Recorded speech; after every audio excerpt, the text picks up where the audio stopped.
Polemik revisi Undang-Undang Pilkada setelah putusan MK masih berkecamuk. Revisi UU Pilkada itu dinilai menggambarkan kepentingan elit penguasa yang terganggu. Partai politik yang mewakili wakil di DPR seharusnya bisa menindaklanjuti putusan MK.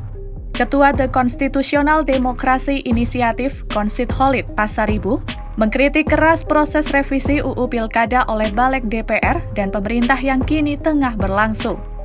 Kritik itu terlebih karena materi revisi yang menyimpang dari putusan MK. Menurutnya, putusan MK menjadi terobosan di tengah kebuntuan politik yang diciptakan oleh para elit politik. Oleh karena itu, tidak ada pilihan lain selain menghormati dan segera menindaklanjuti putusan tersebut. Menurut Khalil, yang dilakukan oleh DPR bersama pemerintah yakni merevisi UU Pilkada yang menyimpang dari putusan MK adalah sikap tidak menghormati hukum. Ia pun mengingatkan putusan MK sebagai produk hukum seharusnya dijunjung tinggi dan dijalankan, bukan malah diakali dengan berbagai dalih. Dengan memaknai putusan MK dapat menjadi peluang untuk mengembalikan kedaulatan partai yang selama ini hilang.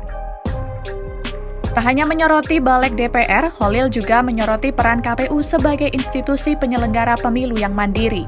Ia pun mendesak KPU supaya merevisi Peraturan KPU Nomor 8 Tahun 2024 tentang pencalonan kepala daerah supaya sesuai dengan putusan MK. Sementara Koordinator Nasional Jaringan Pendidikan Pemilihan Rakyat Randy NS Umboh meminta semua pihak untuk menghormati dan menjalankan putusan MK. Ia juga mempertanyakan terkait alasan DPR dan pemerintah merevisi UU Pilkada. Adapun pembahasan revisi UU Pilkada oleh Panitia Kerja Balik DPR dan pemerintah siang ini, salah satunya adalah merevisi mekanisme perhitungan syarat usia minimal bakal calon kepala dan wakil kepala daerah.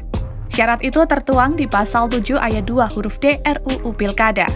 Revisi UU yang disepakati adalah berusia paling rendah 30 tahun untuk cagup dan cawagup, serta minimal 25 tahun untuk cabub dan cawabub, serta cawalkot dan cawawalkot sejak pelantikan pasangan terpilih.